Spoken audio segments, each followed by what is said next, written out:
Hoje a gente vai lidar com uma Vênus muito voluptuosa, tanto na carne quanto no espírito. Eu vou começar evocando ela na carne. Prestem atenção.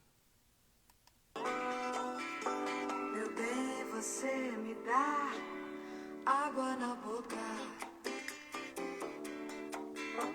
vestindo fantasia. E agora eu vou evocar essa Vênus voluptuosa no espírito, com um verso do Pablo Neruda.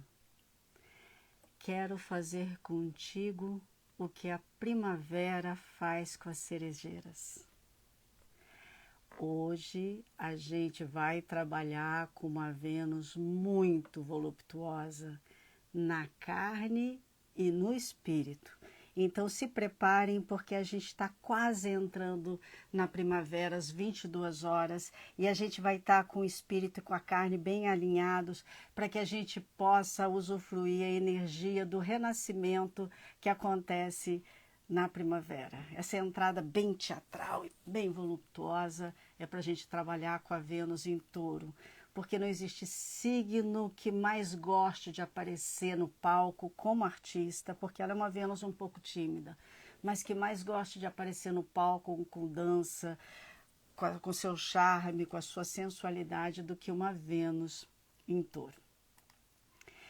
E a gente está falando dela no dia que vai começar a primavera aqui no hemisfério norte, né? Dia 22, agora às 22 horas e 4 minutos. Porque os mitos e os ritos que têm a ver com a primavera tem uma simpatia, um parentesco de sangue, e de sangue mesmo, com a Terra, com o planeta Terra. E com o que acontece de nascimento e morte no planeta Terra. E o dos signos, aquele que tem a primeira afinidade com o signo, com a Terra e com o elemento Terra, é o signo de Touro. Então a gente vai trabalhar essa Vênus. Então, só explicar uma coisa do equinócio, né, da primavera. A gente tem o solstício de verão, solstício de inverno. E a gente tem o equinócio de outono e o equinócio de primavera. Equinócio significa equi, iguais, nócio, noite. Então, a noite e o dia são iguais, mais ou menos iguais, né? Então, quando chega a primavera e o outono, o dia e a noite, eles têm mais ou menos o mesmo tempo de 12 horas. Então, o que a gente tem aqui? Dois mundos, né? Dois mundos equilibrados. Vida, morte. Espiritualidade, carne, terra. Noite, dia. Dia, noite. A gente tem, então, só que eles estão em equilíbrio, para depois desequilibrar. E o eixo da Terra está assim, o eixo da Terra ele não está invertido que nem no solstício, né? Então a gente está entrando nesse período onde esses equilíbrios vão começar a acontecer. E num signo de Terra. A Terra é interessante, né? Porque a gente pensa que uma Vênus em Touro vai trabalhar com a beleza, com a sensualidade, descontextualizada do tempo, né? Descontextualizada das transições que acontecem na nossa vida. Mas, na verdade, Touro lida também com essas mutações de uma forma que a gente aparentemente não percebe. Se vocês verem o signo da Vênus, ela é um globo com uma cruz invertida, né? A cruz fica embaixo. E o globo é a Terra. Então, a Terra rege a Terra e a cruz. Isso daí é o signo da Vênus invertida, que parece um espelho, como se ela se olhasse. Essa Vênus, ela rege o signo de Touro e ela está na Terra, a Terra e a cruz. A cruz não é um símbolo só cristão. O cristianismo pega a cruz como um dos seus símbolos, mas a cruz ele é um símbolo que ele remonta, ele está em várias tradições. A suástica é uma cruz em movimento, né? A suástica é um nome em sânscrito que os iogues e os tântricos usavam muito esse símbolo. Há 7.000 anos atrás tem escavações mostrando a suástica lá da tradição do Tantra, que a gente vai olhar para hoje também com a Vênus em Touro, que é uma cruz em movimento, ou seja, a vida e seu movimento no encontro entre a matéria e o espírito, entre a carne e o espírito, e no movimento que ela vai gerando, ela vai unindo. Você, na sua vivência, você, na sua vida carnal, você, e nos movimentos que você vai tendo, aqueles tracinhos que geram movimento, você vai encontrando o seu centro espiritual. Touro lida muito com essa questão. A gente pensa que Touro é um signo materialista, mas Touro tem vários mitos tão importantes que falam justamente dessa não cisão entre espírito e carne. E que a primavera traz muito isso, tem, como eu falei, mitos muito parecidos. Então, eu não vou entrar nos mitos específicos que eu gostaria, porque senão a gente vai ficar 5 horas aqui conversando, mas tem a ver, da primavera tem a ver com a Perséfone e a Deméter.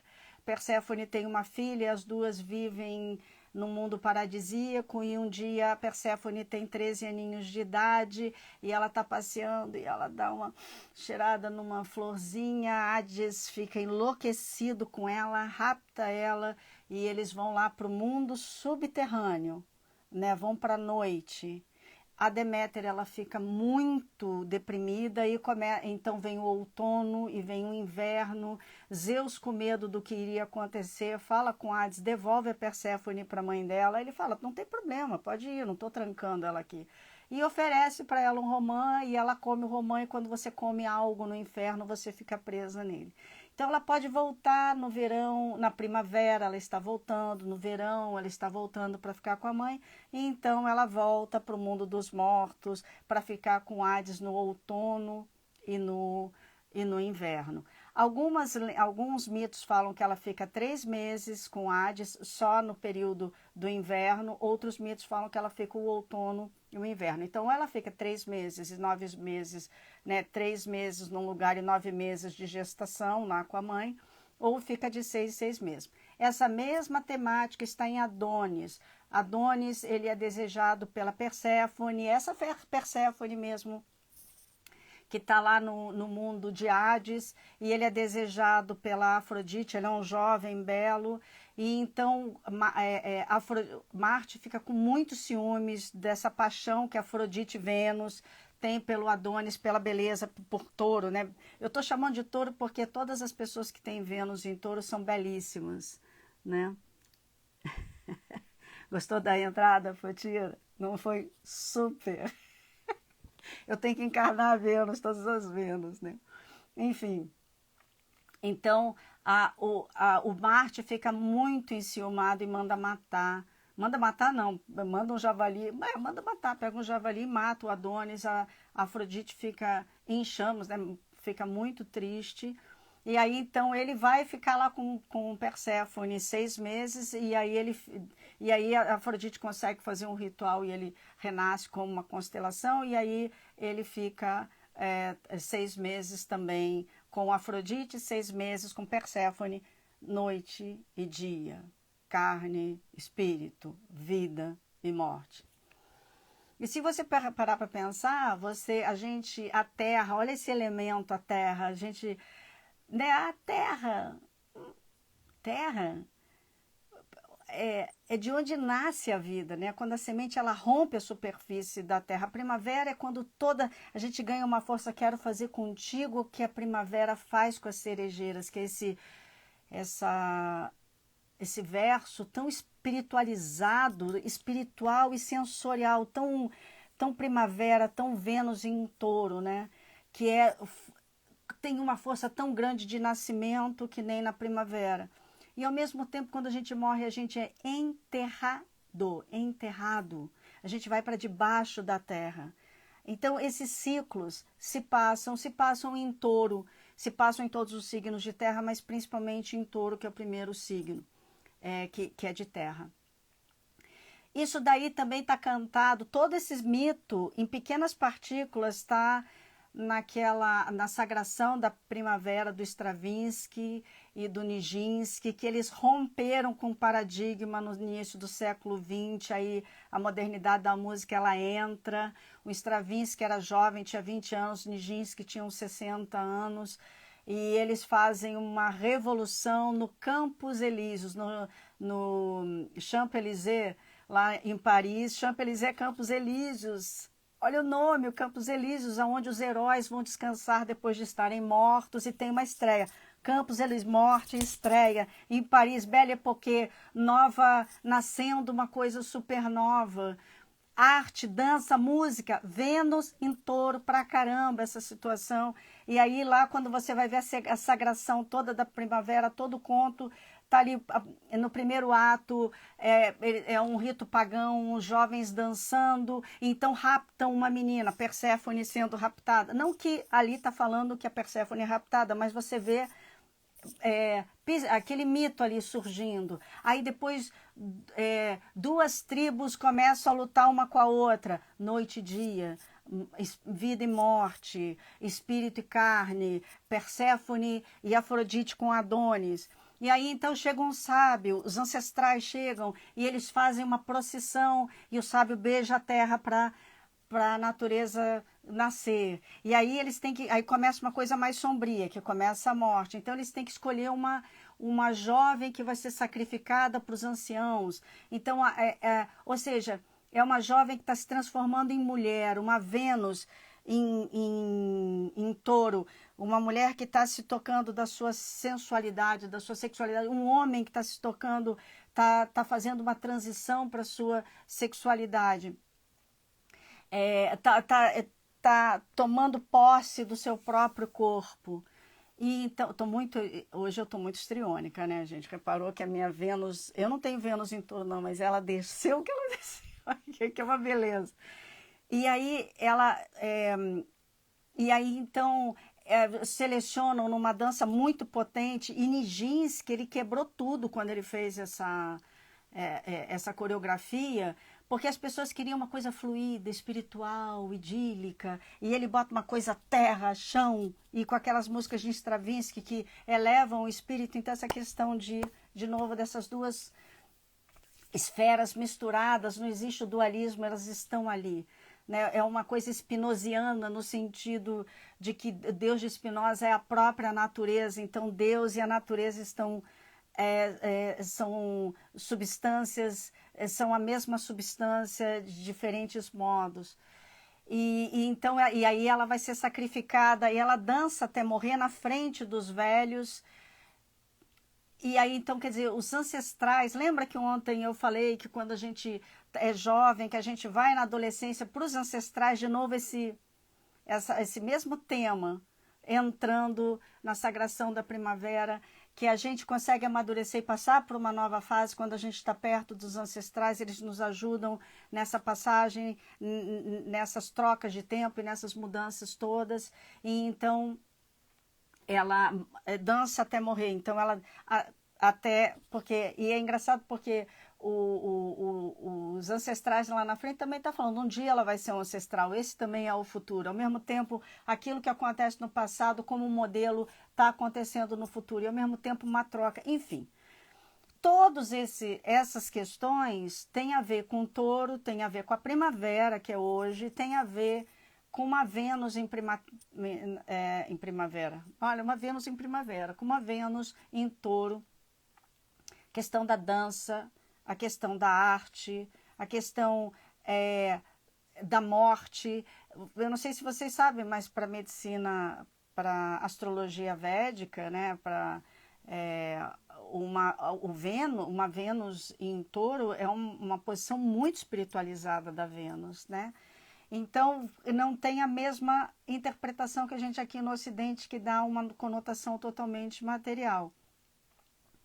Lá eles não são tão cindidos como a gente é aqui, né? Eles são menos cindidos, enfim. Então, tem todas essas características de uma Vênus em touro, com a dança, com a música, com o equinócio, né? Com esse equilíbrio, com a cruz, que é esse encontro entre espírito e carne em cima da terra, e com a entrada, a coroa, não sei se vocês sabem o símbolo da coroa, a orbis lá, que a rainha, né, Elizabeth da Inglaterra, ela faleceu, ela tem as joias da rainha. Uma é uma orbis, que é esse mundo, né, com essa cruz, que é a Vênus invertida, né, que é a Vênus invertida, que o significado é o cristianismo sobre a terra. E quando o cristianismo ele entra, ele corta, ele faz uma cisão forte entre corpo e espírito. Portanto, o mito que a gente vai tratar de verdade hoje é o filme que a gente vai tratar para ajudar a gente a entrar na Vênus em vida passada, para a gente ir lá pela Terra e entrar na vida passada, é A Festa de Babette, um filme premiado com Oscar de 1987.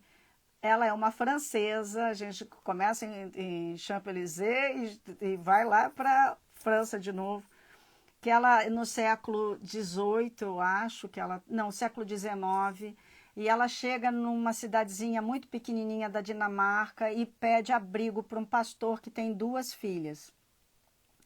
E essas filhas já são idosas e essas filhas dizem, eu não posso cuidar de você, eu não posso dar um emprego para a senhora.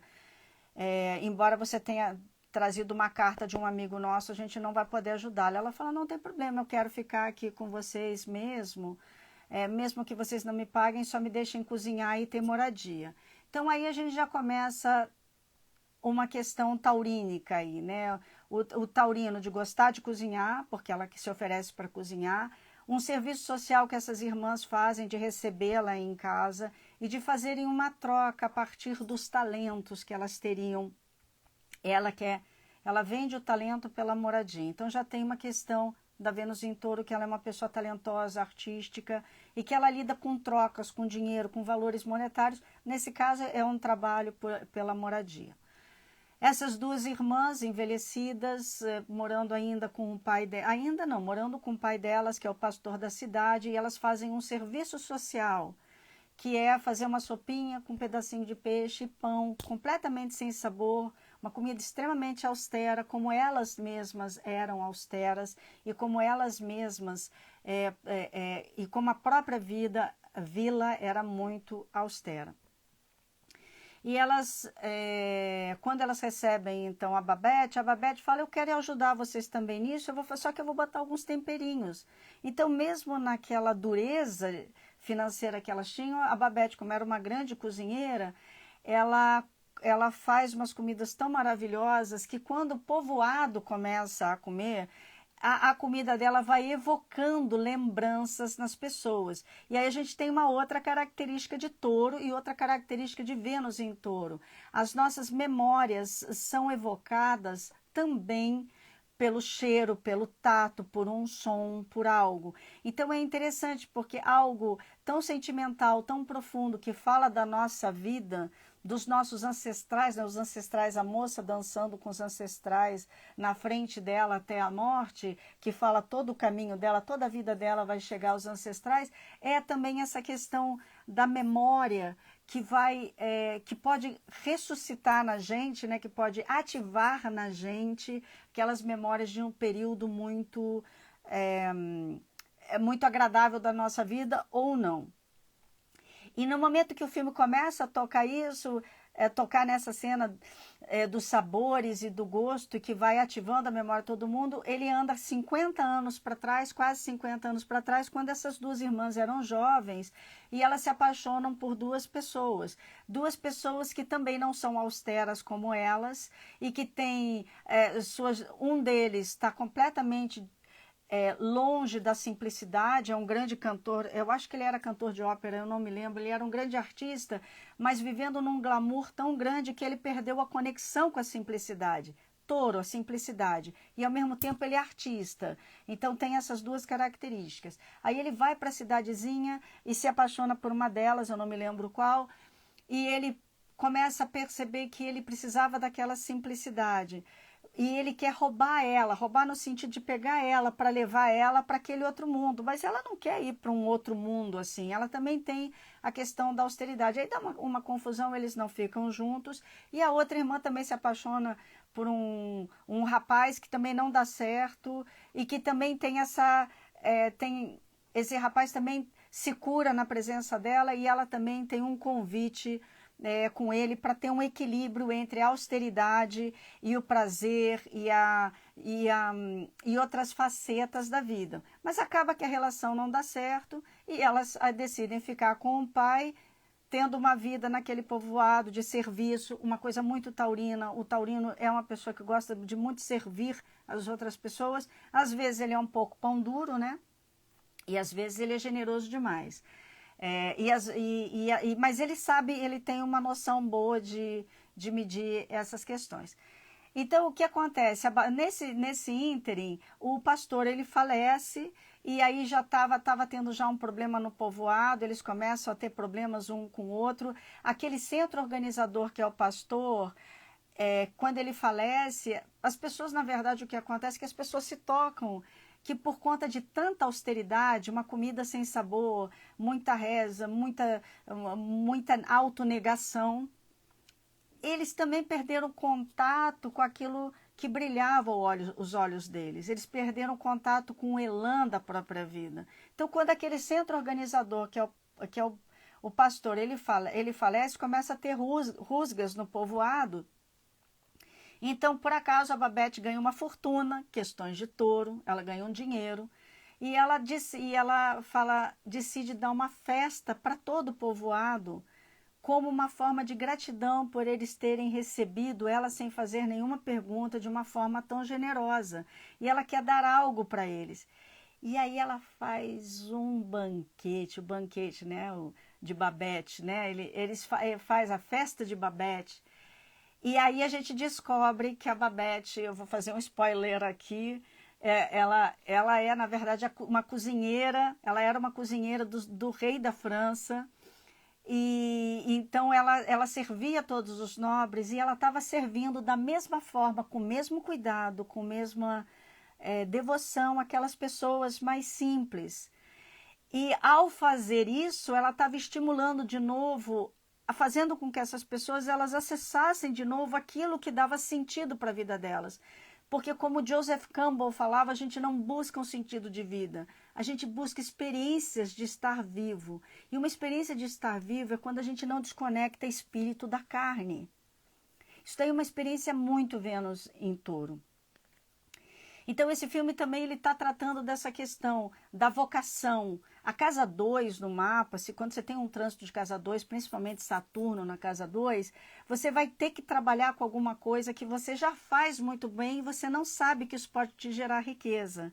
Então, a casa 2 é uma casa de touro. Então, ali, quando a Babette ela estimula, através do sensorial, através do prazer, a partir do elan da vida, faz as pessoas não se conectarem com a espiritualidade só através da austeridade, da disciplina, mas também através da própria experiência de estar vivo. Então, você, quando está do lado de uma pessoa com uma Vênus em Touro, você acaba, daqui a pouco você começa a sentir vivo, você começa a sentir que as coisas, que você tem que buscar o tesão na sua vida de novo. E aí tem uma outra coisa que o Jung falava, que eu acho que é muito maravilhoso, que é o seguinte: o Jung falava que quando você perde o elan da sua vida, quando a sua vida está completamente sem sentido, você volta lá para o passado e dança para os ancestrais. Não, ele não está falando isso não, eu que estou juntando Stravinsky ali, Nijinsky com isso.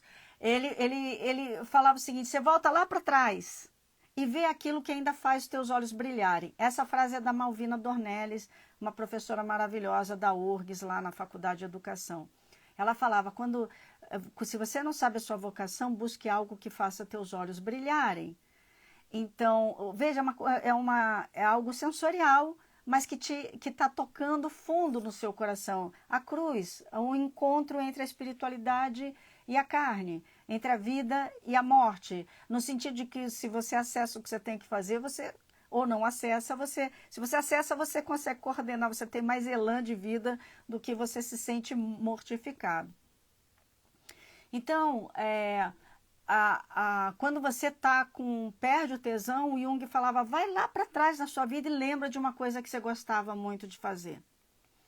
Ou pega uma pessoa que tem uma Vênus em Touro e fica do lado dela um pouquinho, porque daqui a pouco vem.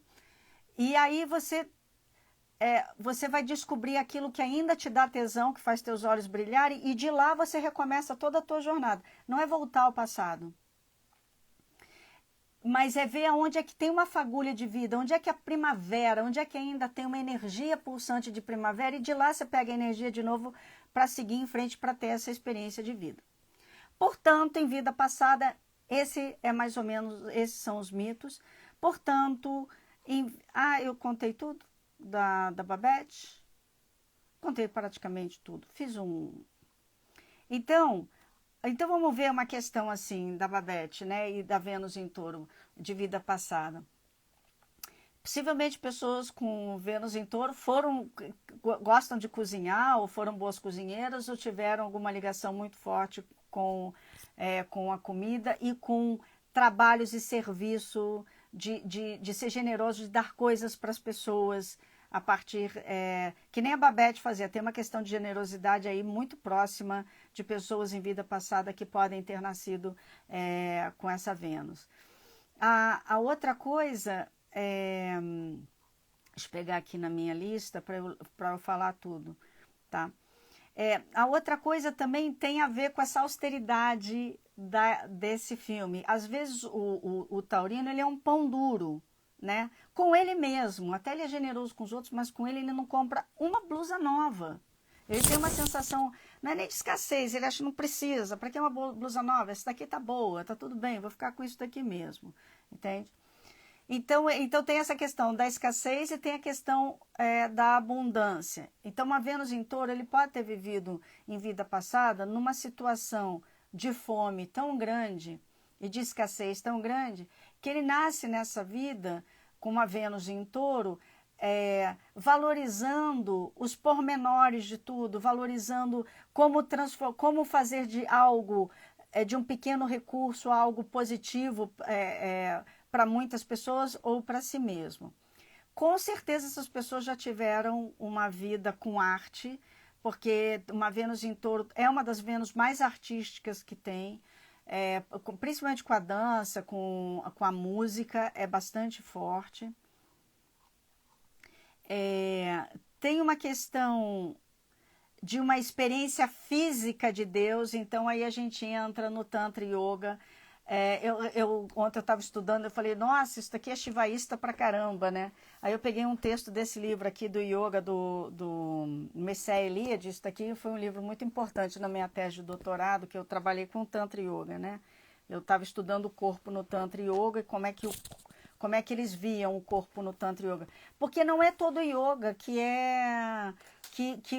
enaltece o corpo, tá, gente? Tem algumas linhas de yoga que o corpo também atravanca a nossa evolução. Mas o tantrismo, o tantra, que é a liberação da mente, não é o tantra do sexo, é o tantra de que você usa o corpo, a matéria, para atingir o espírito. Então o tantrismo, ele fala o seguinte, ele fala assim, ó,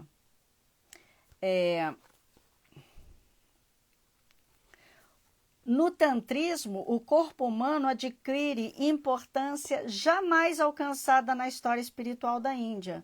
A saúde e a força, o interesse por uma fisiologia assemelhada ao cosmos e implicitamente santificada são valores védicos, se não pré-védicos. Já no tantrismo, porém, leva à consequência extrema essa concepção de que a santidade só é realizável em um corpo divino. Então eles abolem esse pessimismo e esse asceticismo e essa austeridade do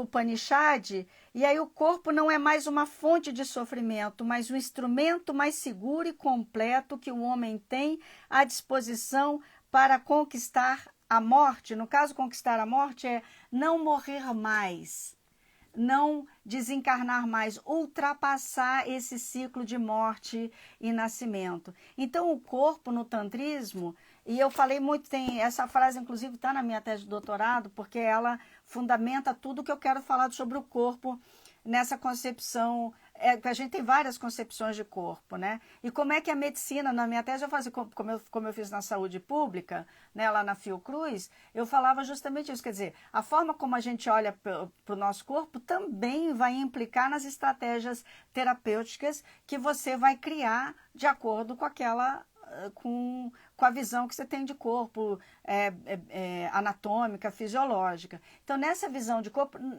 eu não estava dizendo que essa visão é melhor do que a visão que a gente tem. O que eu estava mostrando é que no momento que você percebe que corpo e espírito, eles estão um embrenhado no outro, não seria ilógico a gente tratar as pessoas de forma mais integrativa, que tem a ver com as práticas integrativas de saúde. Essa era a minha discussão, tá? Bom, então essas pessoas em vida passada, eu falei assim, essas pessoas foram tântricas em vida passada, porque elas têm essa noção espiritual, e como eu falei, na astrologia indiana, eles têm essa questão de que Vênus é muito espiritual, porque eles não fazem essa divisão. Então, pessoas com Vênus em Touro também têm uma ligação muito forte com espiritualidade, e se elas não acessaram isso ainda nessa encarnação, deveriam acessar a sua espiritualidade, sem ser austeras. Lembra da Babette? A Babette é o símbolo dessa a Babette é uma Vênus em Touro. Ela é a integração entre a generosidade taurina, entre essa questão de espiritualidade e esse elan pela vida, essa manutenção daquilo que faz a gente se sentir vivo. Tem uma questão de ser sacerdotisa em outra vida também, uma Vênus em Touro com os rituais pagãos, de fazer rituais para primavera, de chegar para a primavera. Por isso a gente trouxe também a sagração da primavera, que essa obra é maravilhosa. Olha, eles foram vaiados, como dizem, a história diz, que eles foram vaiados pra caramba quando eles começaram. E o Nijinsky já tinha quase 60 anos, ele falou, eu nunca fui tão desrespeitado na minha vida. Só que eles revolucionaram, os dois revolucionaram, né? O Stravinsky e ele.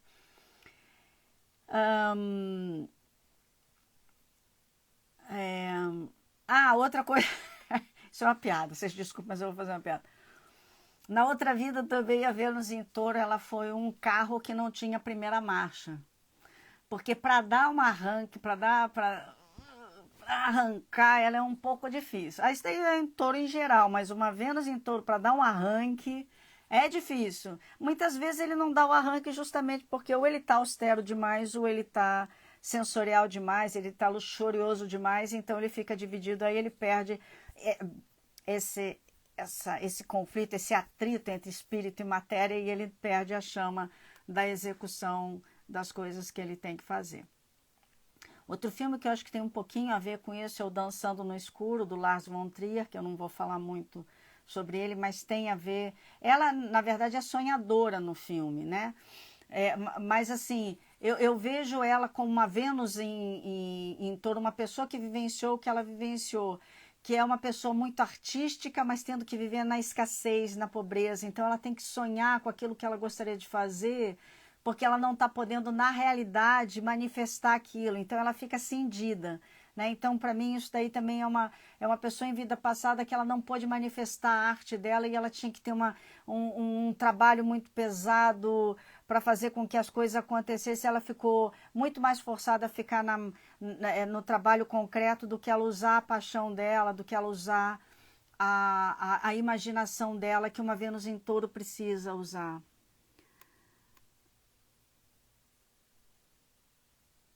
É mesmo? Você tá... que legal isso. Que legal, que legal. A gente tem aqui uma consteladora maravilhosa, a Bárbara Chaves está aqui com a gente. Muito obrigada. A presença de todos vocês, Bárbara, muito obrigada. Um outro filme maravilhoso que é Super Vênus em Touro, no sentido dessa crítica, quando a gente vai perdendo o elan da vida, é Tempos Modernos, do Charlie Chaplin, né, que ele começa ele fica fazendo a coisa tão mecânica. Tudo bem, parece até uma Vênus em Virgem, né? Tem também muito a ver com Vênus em Virgem, mas assim, essa coisa mecânica. Mas é principalmente quando ele vai perdendo o contato com a alma dele, vai ficando tão mecânico, né?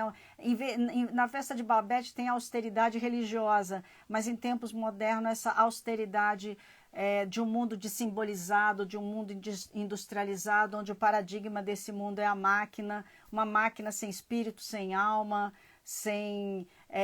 com essa cruz assim completamente, né? Só existe aqui a matéria e esse daqui a gente deixa para lá. Então achei que esses filmes tinham alguma relação, tá? Não é totalmente, eu forcei um pouquinho a barra, mas acho que funciona.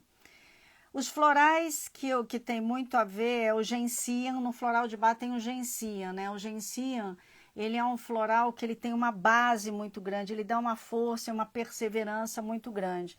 Então, eu não falei assim, pessoas que foram empresárias em outras vidas e contribuíram muito com a arte, e ela mesma era uma artista e ela conseguia fazer outras pessoas serem artistas e ela não era artista. Então nessa encarnação ela vem com uma Vênus em Touro para falar assim, ok, você quer ajudar a arte, a cultura, mas por que você também não investe na sua arte, não tem uma autoestima melhor para você fazer a sua arte? Porque a Vênus em Touro de vez em quando, ascendente em Touro, Vênus em Touro, Touro na casa 12, são pessoas... Vênus na casa 12 são pessoas muito artísticas, mas que têm medo, muitas vezes vergonha de mostrar para as pessoas a sua arte, né?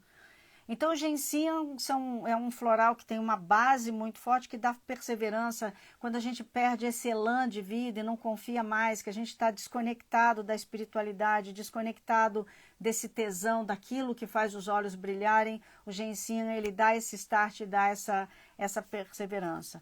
O hornbeam, para quem nasceu em outra vida como um carro e não tinha a primeira marcha, né? Então o hornbeam, isso é uma piada, uma brincadeira, mas eventualmente algumas pessoas taurinas, eu tenho lua em Touro, então eu de vez em quando, para dar um start, eu fico falando, eu faço essa piada comigo, falando, Mônica, na outra encarnação, quando você foi um carro e você não nasceu com a primeira marcha, você precisa da primeira marcha. Aí eu nasci ariana, aí a minha desculpa, eu nasci ariana para ter a primeira marcha, porque senão não ia conseguir nunca. Então o hornbeam é isso. O hornbeam também tem... A gente usa muito o hornbeam com white chestnut, com gentian junto. Pelo seguinte, o hornbeam, geralmente a pessoa ela é tão austera, ela faz tudo tão direitinho, ou ela foi educada de uma maneira que ela não podia fazer o que ela queria, ou toda vez que ela fazia o que ela queria, ela era tão criticada, que ela tem uma vida muito mecânica, muito tempos modernos. Então, ela tá tão escravizada naquela rotina que ela perdeu o elan de vida. E o hornbeam injeta ela entrar em contato de novo com os sentimentos dela. A minha Vênus? A Vênus em Áries. A minha Vênus é Vênus em Áries. Então, que eu já falei lá, já falei anteriormente. Então, eu sou Áries, com Vênus em Áries, mas tudo na casa 12. Então, tem uma pegada psiânica com Áries aí, o que dá um crepe, enfim. Então,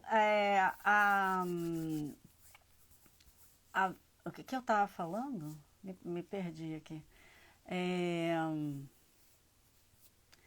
Do hornbeam. Então, o hornbeam ele injeta um movimento, injeta contato com os sentimentos, porque a pessoa hornbeam, por exemplo, ela não tem vontade de fazer nada, mas se você fala uma coisa completamente diferente para ela fazer, ela tem vontade de fazer. É porque ela está precisando de espontaneidade, ela está precisando entrar em contato principalmente com seus sentimentos. O hornbeam é uma pessoa que perdeu o contato com os sentimentos, e não é porque ela é fria nem nada, ela tem muito sentimento, mas ela fica numa rotina escravizadora que nem em tempos modernos.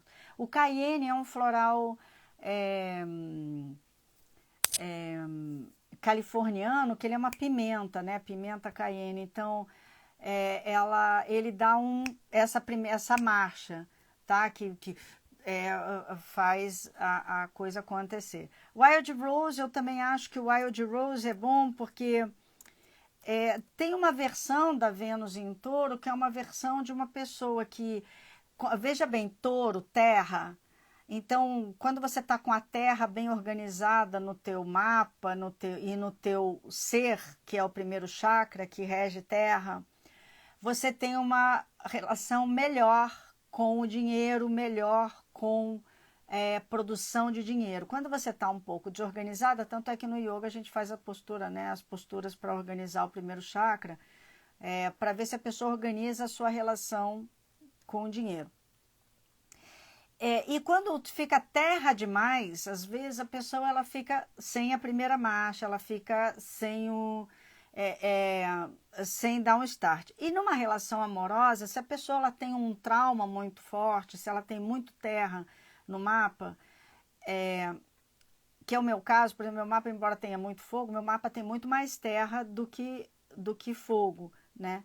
Então, quando tem muito mais terra, e numa Vênus em terra, que a gente está falando especificamente, essa pessoa, se ela entra numa relação amorosa e o coração dela quebra, ela meio que ela fica enterrada, ela não tem movimento, ela fala, não, desisto, não quero mais saber, eu morro para isso, eu não quero mais, nunca mais eu quero sofrer, nunca mais E ela vai direto, ela não, nem passa por um cherry plum, que é uma luta por um trauma, nem nada, ela simplesmente morre, ela simplesmente seca para aquilo. Então, Wild Rose, muitas vezes, quando está nessa situação. Então, gente, hoje às 22h04 da noite, se vocês quiserem fazer a sua homenagem à primavera que está chegando, que é essa força, né, que faz as cerejeiras brotarem, que faz os olhos brilharem. Se vocês quiserem fazer a sua homenagem a ela, façam para vocês entrarem em sintonia com a primavera da vida de vocês e façam surgir os sonhos de vocês nesse período tão auspicioso. E usem, né, essa energia da Vênus em Touro, que a Vênus não está em Touro, mas usem essa energia da Vênus em Touro, essa energia, no caso simbólico dessa Vênus em Touro, para acessar a força da Vênus em primavera. A Vênus em Touro no momento da primavera. Enfim, gente, muito obrigada. Eu sei que agora está muito tarde, vocês têm acompanhado aqui. Obrigada. Amanhã às 8 da manhã. Do outra vez eu estava com a voz ruim. Vamos ver se eu consigo descansar o suficiente para dar uma live bacana para vocês amanhã às 8 da manhã. E a gente vai fazer amanhã, sexta às 8 da manhã, sábado às 10 da manhã e domingo às 10 da manhã. E aí a gente encerra as 3 Vênus maravilhosas que ainda nos esperam, que é a Vênus em Câncer, a Vênus em Gêmeos e a Vênus em Leão, não necessariamente nessa ordem, porque eu nunca digo qual é a ordem, porque eu nunca sei. Agora, quando eu desligar aqui, é que eu vou saber qual a Vênus vai me visitar para se apresentar amanhã para vocês. Eu só sabia que hoje ia ser a primavera, a única coisa que eu sei, porque ela falou, eu sou da primavera. Beleza. Beijo para vocês e sensualizem, porque sensualizar também é uma forma de se espiritualizar. Tchau, tchau. Vamos lá.